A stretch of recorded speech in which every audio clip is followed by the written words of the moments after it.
So this is the Minding Our Business panel on business and entrepreneurship. Our first speaker is Khadija Abdullah. She's the founder and CEO of Muslim Nannies, a former nanny and mother to a beautiful daughter. Khadija knows firsthand the challenges of finding quality care. She created this platform with a family like you and mine to connect families with nannies who share the same values and beliefs. Among this is Rahma's. She is also Rahma's executive director, and she is a driving force behind the organization's crucial program and ongoing initiatives on HIV and AIDS. Thank you very much. Come on up. And by the way, I employ Muslim nannies myself. That's why I'm here. Okay. Next is Rawan Al-Ba'ba and Umama Al-Talib. Layali was founded in 2013 by two broke college students. Hey, like two broke girls, but college students. Literally as a media outlet and platform. Literally, I like that. Literally, they are totally broke. As a media outlet and platform for Muslim women to turn to and get the latest Muslim lifestyle news. Stories are written on a day-to-day topics including faith, school, career, relationships, parenting, health, fashion, travel, and more, all the while keeping it halal. Okay. Layali has featured many inspiring American Muslim women like Ibtihaj Muhammad, Annie Fatima, Yaz Isbaz, Noor Taguri, Isra Speaks, among others, like, how about my two blog posts for Yaz Guru? It's not in here. It's disgusting. Okay, please come on up, guys. Okay, the next speaker is Kiran Yassin. I promise you can clap for them at the end. Sorry, I'm speed talking. Kiran Yassin is the pre-planning advisor and Islamic director of the Islamic section at the National Memorial Park. She's been working there for 6 years, helping families in the most difficult times of their lives. She's been a member of Al-Hijrah for many years. And then finally, we have Bayan and Amani Jundi. They're a sister duo. They're fierce. They're fabulous. And they're the co-founders of Zina, which was established in 2011, a modest fashion brand based in Virginia. They aim to bridge the gap between mainstream fashion and modesty, asserting both can be achieved beautifully. They're both Michigan grads with a passion for business and design. Their hope is to empower women and leave their mark on the fashion industry. Come on up here. I will say just really quick, Razan Al-Ba'ba is in these photographs. She's a photography and video student at the School of Visual Arts in New York City, and she became one of the 8 National Gold Key recipients for her art portfolio from the Scholastic Art and Writing Awards in 2016, and her work has been featured nationally in several exhibitions. Thank you.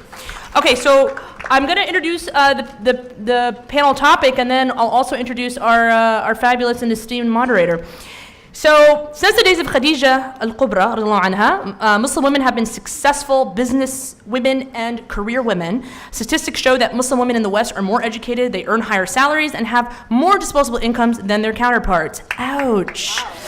Ouch. With a nice, I don't know, I want to do this. However, many of us are still struggling to make ends meet, like those two broke college girls. There they are. And find the time to spin an idea into gold. Inquiring minds want to know, how can we too walk into your footsteps, great businesswomen? And we have a great businesswoman and a consultant, Hanat Sultan, now to moderate this panel for us, who we can learn from just as much.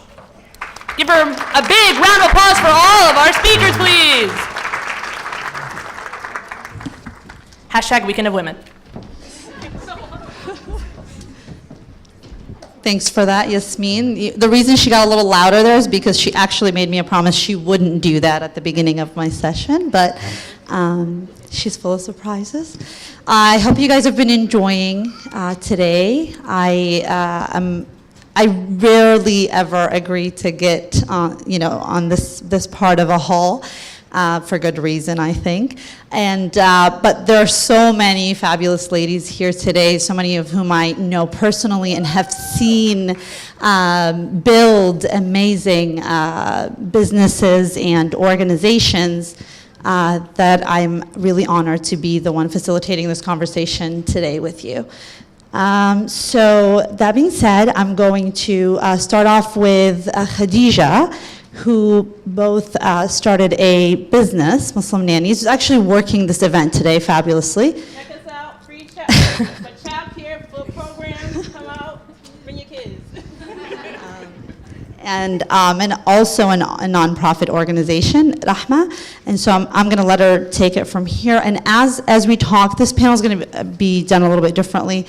than the previous ones in that I want you guys to come up with questions as the speakers are talking, so it's going to be a lot more conversational. So there will be volunteers roaming around. If you have a question, just raise your hand, and I'll just work that into the discussion we're having up here. Without further ado. Assalamu alaikum. So I'm the founder of Muslim Nannies and Rahma. Rahma is HIV and AIDS organization. We're based here in DC. We work with Muslims across the country that are HIV positive. We had retreats. We give them a safe space to find others who are positive to either get married, find friendships, or just find support. We've been around since 2012. Dr. Khabir is one of our advisors, actually. She's phenomenal. Yam Zaid is one of our advisors as well. He's phenomenal as well. We really work hard to try to address stigma. And I will say that I founded Rahma because when I was in college, I met a Muslim man living with AIDS. I was working in the hospital as a student nurse, and he was in a dark room, always mean to all the nurses, lashing out, just not in a good state. And one day I was assigned to be his student nurse, and we had a conversation. And he told me he felt judged by his own Muslim brothers and sisters. He felt alone. No compassion, no rahmah or mercy. And it really pushed me to go to my school and start an AIDS Awareness Week. And I realized it was my passion to talk about this virus and how we can be helpful to others. And I founded Rahma based on helping my Muslim community. So, it was a lot of work. It wasn't easy. I had no money. I couldn't hire a lawyer to do my paperwork for me. I had to go on Google. I had to research, do my own papers to make it legal in Virginia, become tax exempt by the IRS. I volunteered for the first 3 years just going out and organizing fashion shows to raise money for HIV/AIDS awareness, to do a retreat. We had a retreat for the first time 2 years ago. Muslims came from across the country to DC for 3 days and 2 nights, all positive. And they came together and they felt like they were at home. If you go on Facebook, you see our video of this retreat. For those who said it was okay to show their faces, go to facebook.com/haverahma, and you'll see them talking about their experience at the retreat. We do youth programs. We have youth that actually are here today that were educators, went out into the streets, talked to their youth about HIV and AIDS and being safe. We go to mashes, we do workshops, we have free testing on site. We encourage testing before marriage, again, very important. We've also done so many different things. And as a nonprofit, it's not your organization, it's your organization. So you're not in charge of it. You have to have a board of directors, you have to have someone who guides you to do your work. You don't own it. Now for a for-profit like Muslim Nannies, it is considered your organization, but you don't get tax deductibles. So you have to definitely keep that in mind. But again, I started Muslim Nannies because, I was a child care provider too, trying to make money in college as well. And I met Muslim families asking me, do you know any other nannies that are Muslim that can help me? I was like, no, I don't. So it kind of pushed me to start this organization. And now, alhamdulillah, it's grown. We're here doing event child care, alhamdulillah. We're doing ICNA this year, come out, bring your kids. We do nanny in-home placements. We do date nights, occasional care. But it's not easy. You might be like, oh, she got it together. No, I don't have many nights. I'm stressed out trying to prepare for events, trying to prepare and do programs. It's not an easy path. But if you're passionate about it, you can do it. The first step is say Bismillah and to have a vision. Write that vision down. Write it down 3-4 times. Memorize it. Make it become a part of you. Once you have that vision, take the next step. Have a mission. And keep going. You can't say, I can't. Yes, you can do this. You can do it. It might seem overwhelming, but you can start your own business. I had no one. I had to Google. I found Dr. Rashida on Google. I found her online. I tracked her down. I said, can you please help me? And she helped me. So you got to find people who are in your field that are willing to mentor you and willing to help you to grow. Imam Zaid, I asked him, he did a video for us talking about how important it is to HIV and AIDS education. Also, Rahma, we also do, FGM. We do a research project right now talking to healthcare providers and survivors and trying to learn the best way that healthcare providers can provide care to women who undergone FGM or FGC, or the term you prefer to use, because it's very important to have this care. It's taboo, so we're trying to find a way to help the population. We partnered with GW for a 3-year project to do it. So Rahma is in the business of trying to help others.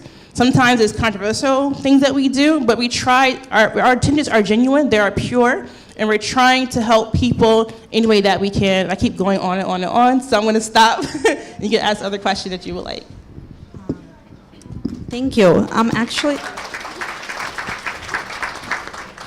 I'm really intrigued by your constant mention of Google, and what that translates to in my mind is a lot of hard work and a lot of going out there on your own and doing the necessary work that then you find a ton of support for, whether it be from the spiritual advisors that you've mentioned, or experts in the field like Dr. Rashida. Would you talk to us a little bit more about sort of what that takes, the sort of, for lack of a better term, the grit and the determination, the sort of dedication to an idea that's required to take it from just that, an idea, to a functional business or a functional nonprofit that is educational and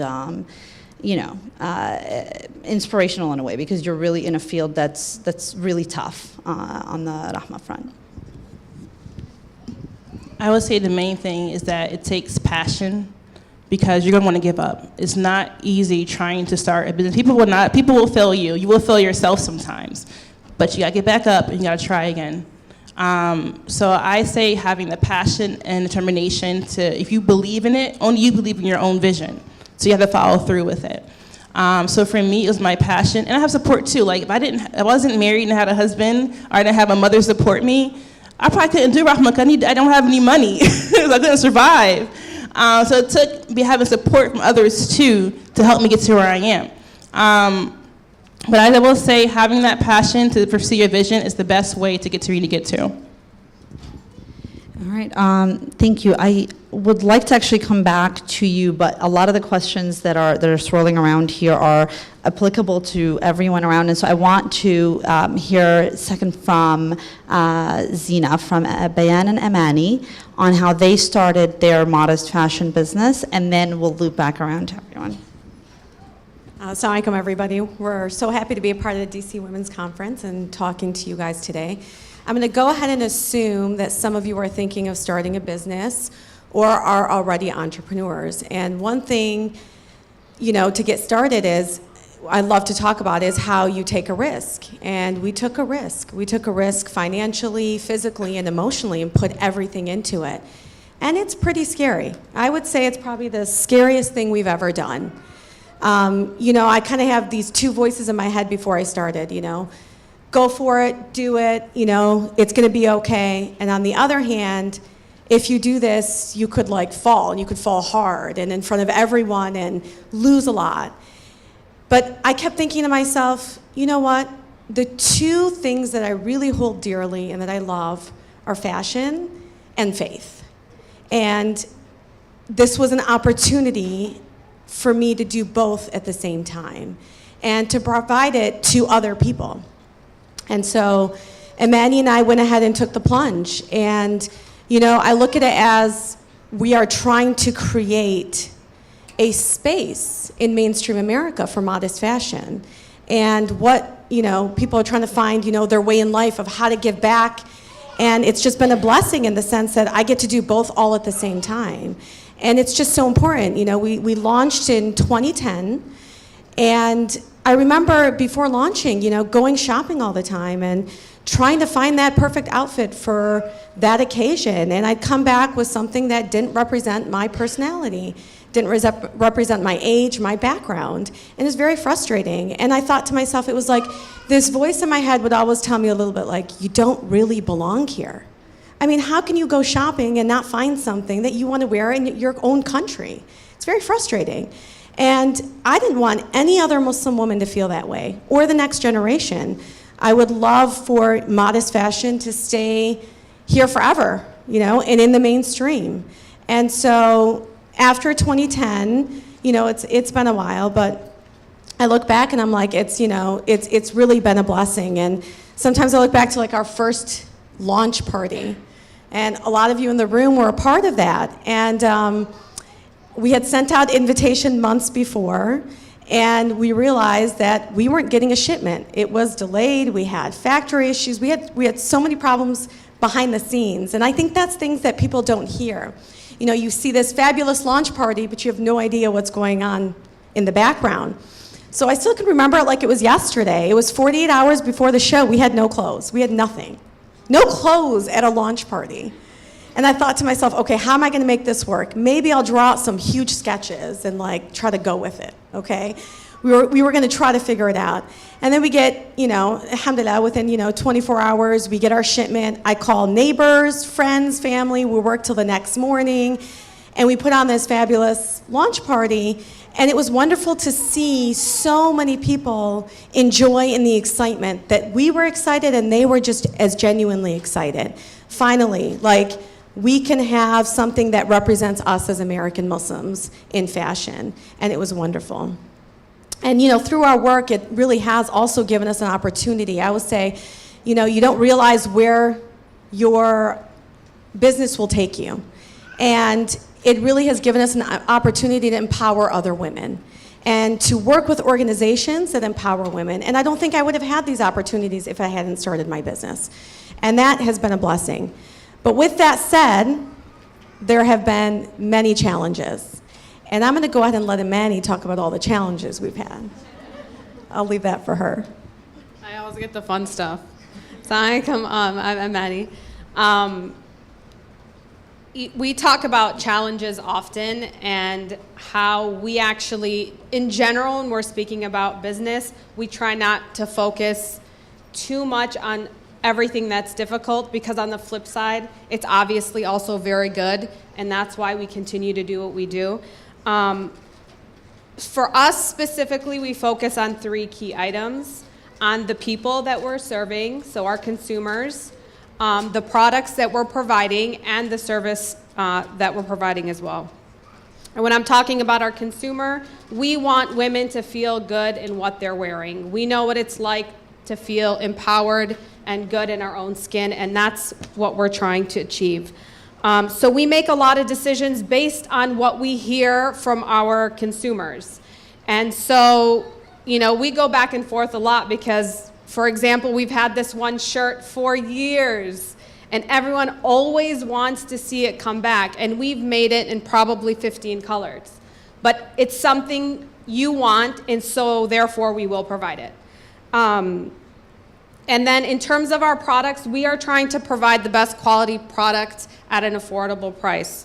So the logic is pretty simple. You like what you get, you come back for more. And that's the idea. And then we also work really hard to create innovative and exciting new products. So besides fashion, your typical shirts, which you'll always find, your basics, your classics, we also want to make sure that the consumer remains very excited about products that we are providing. So, a couple months ago, we launched these new hijabs called Insta hijabs, and where you just tie it. There's no pins involved or anything.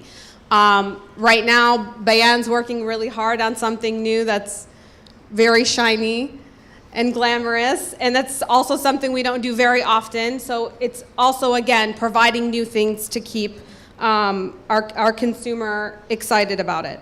And then the last thing is our service. And this is really what we focus a lot of our attention on, and where we find the most challenging.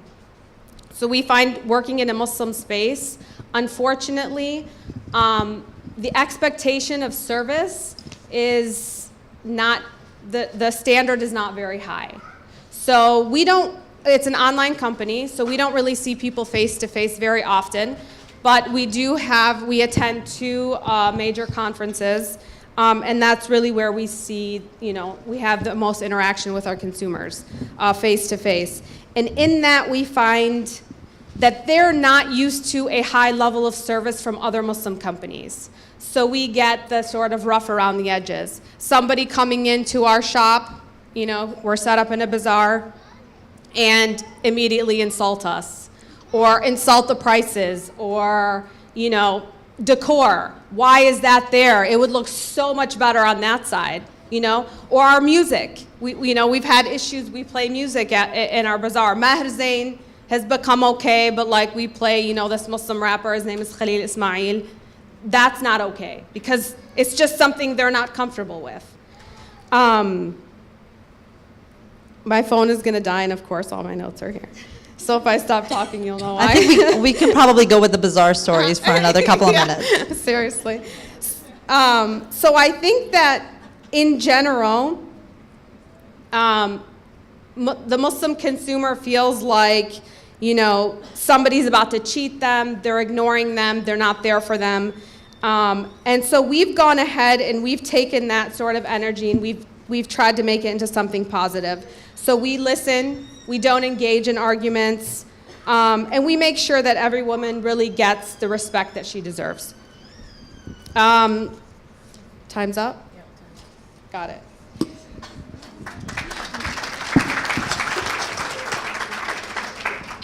Thank you, guys. I just want to let you guys know that the volunteers are collecting questions that you write as you go along. So if you've got a paper with a question on it, just raise your hand and we'll come grab it from you. But just to kind of stay within the industry, the larger industry, I'm going to turn it over to Umama and Rawan to talk to us about Layali. Assalamualaikum. So Rawan and I started Layali in college, but we are no longer broke or in college. I didn't know her at the time, but she was in my introduction to journalism class, and she was the only like other Muslim girl there. So one day she was presenting on magazines because our professor had each of us get into a group and pick a topic from our textbook. So her topic was magazines, and midway through her presentation, our professor asked us, so what magazines do you all subscribe to? And so people around me were sharing, and one guy said Sports Illustrated, another girl said Vogue, some other people shared. And then I just sat there thinking, well, I don't really subscribe to any because mostly like they don't relate to me. And then I also remembered that when I was younger, when I'd go to the grocery store with my mom who spoke earlier, we'd walk through the aisle like to check out, and all the magazines are spread out. And so what she would do is she'd go and flip over mostly like all the covers because they were either like half-naked celebrities or they had headlines that referred to like sex that you don't want your 5-year-old, 7-year-old to look at and be exposed to at that age. So later on that day, when I was like after class, I thought, okay, well, why aren't there any relatable lifestyle magazines for Muslim women? And I researched some, and there were some, but I didn't feel like they really appealed to someone like me, someone who's young, you know, like modern. So I, like later on, a couple classes later, I got together with Rawan and I approached her, and it was a little bit awkward because she didn't know me, but I was just like, so, you know, I heard your presentation and you seem really interested in like magazines. What do you think of starting this one together?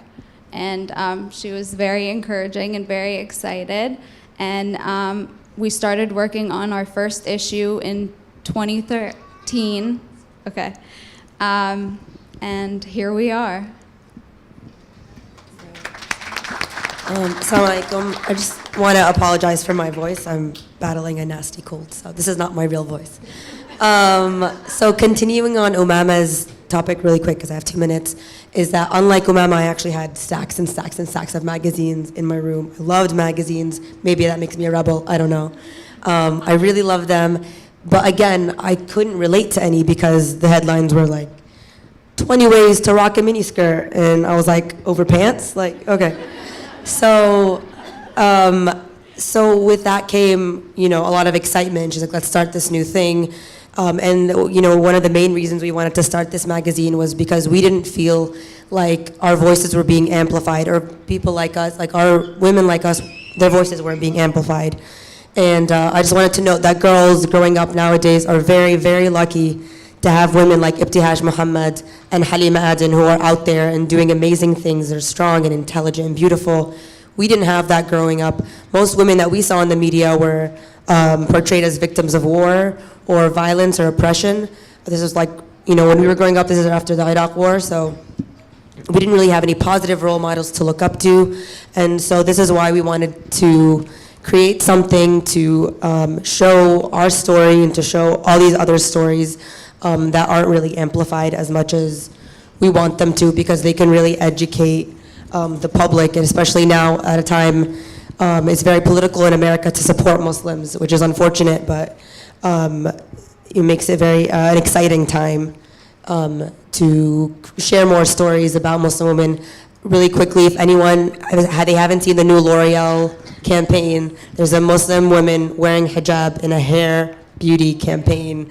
That's amazing, that's surreal, and that just shows how far we've come. We've been doing this for nearly 5 years, so it's just really exciting to see, you know, the portrayal of Muslim women from where it was nothing to now where it's at.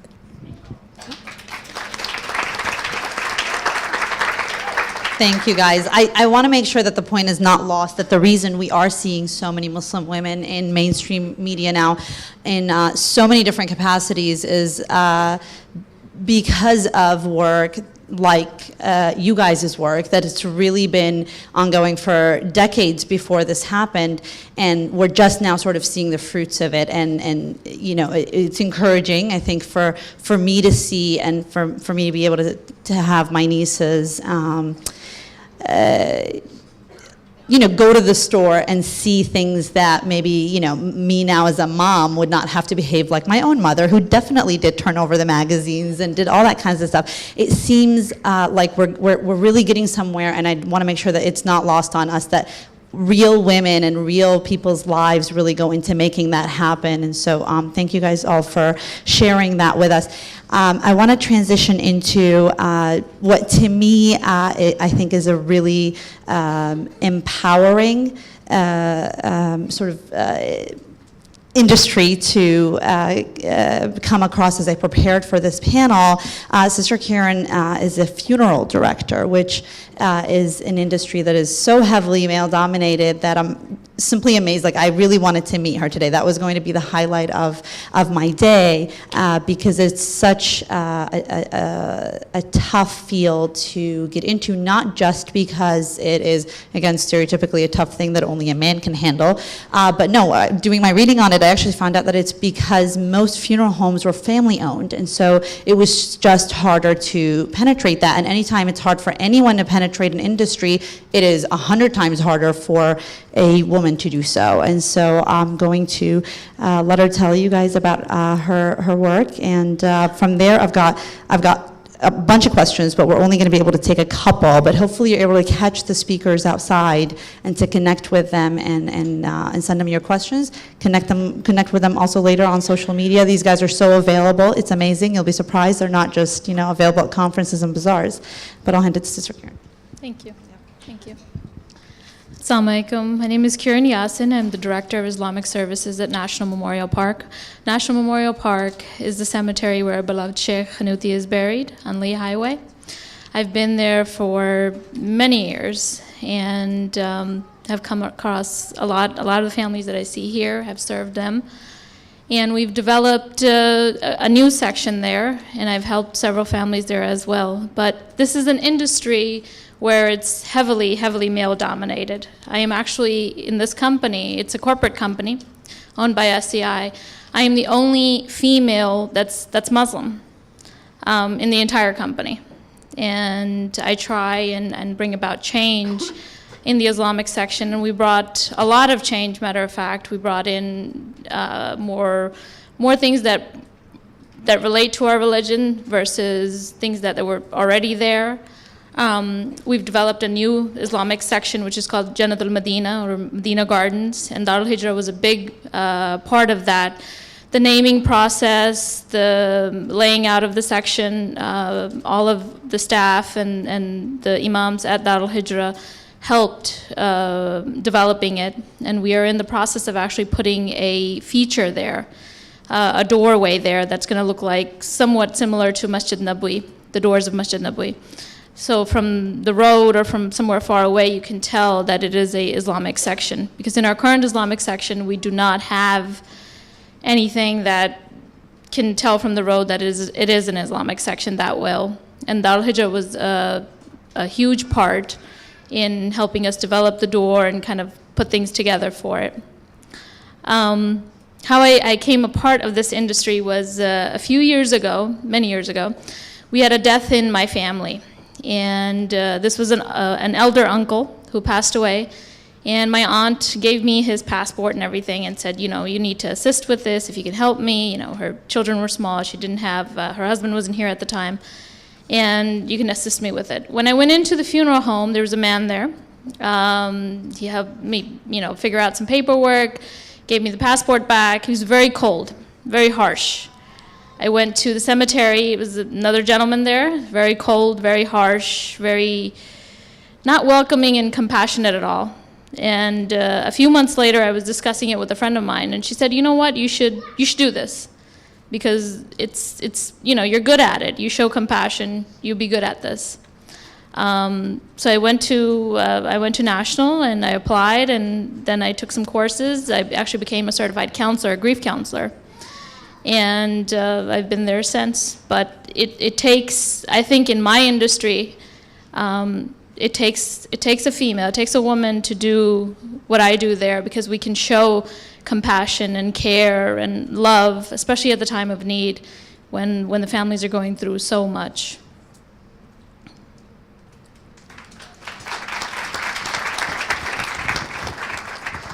Thank you so much. I was actually discussing this with some of the conference organizers beforehand, and I apologize to everyone that is sitting on this side of me. The way the stage is set up, I just want to be able to face these guys so that they don't know what I'm asking them. So I'm really sorry for everyone that's sitting on this side. But the term that came up at that point when we were talking about sort of the variety that we have here on the panel was feminine power, and what that looks like in literally every single industry that women have worked their way into. And I think that this one is an especially fascinating one, and one that is especially in need of that. So thank you for sharing that with us. I have a bunch of really, really good questions here, so I'm going to try. I'm especially biased to this one. It says, I'm an 11-year-old girl who's recently launched a business. Do you guys have any advice for me? So I'm going to make you guys all answer that one.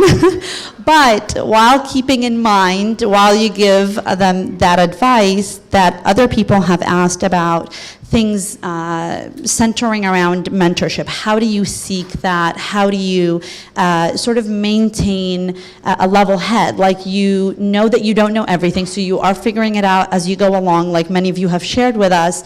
But you're also confident. How do you strike that balance? How do you make it so that you are you pursue your dream, but you're not too arrogant to learn and seek advice from others around you? Also, good daily habits to keep in mind to stay motivated and organized. And people just think you guys are awesome and cool. I'm getting a lot of those. I wish you guys would just tell them in person, because there's a lot of paper up here now. And specific questions. So like Zena, I think you guys will have to find them to ask them specifics about their products and all of that. So I would like to start that way with the advice for our 11-year-old entrepreneur. Hi, I'm Manny. And Asia. I want to hit on mentorship, and the question was, my daughter and her friend has started a business. And I think it's just mentorship is key. Before Maddie and I started our business, I think it was 2.5 years that I had a mentor. He was a large business owner in DC. I gave him a call and I said, you know, I'm thinking of starting this. I don't have background in it. I was a therapist for 5 years. I was like, I really need some help. He said, sure, I'll mentor you. And I think it's about taking that risk, calling people, seeing who will mentor you. And I think it's really important, especially when you're first starting, but as you continue. So he mentored me for years. And literally, we just called someone 2 weeks ago and made an appointment for next week, a CEO of a company. And we said, you know, we're kind of hitting a roadblock here in this area. Would it be okay if you mentored us for a while? Sure, no problem. I can fit you in at the end of February. And I just think that's really important. I think it's important when you start your business that you reach out to people that have been there, done that, so you're not circling, you know, doing the same thing over again and making the same mistakes when you could probably avoid them. For the 11-year-old, I think it's really important to just keep going because we were just talking about this with Hannah, actually. We were 18, 19 when we started this, coming up on 5 years now.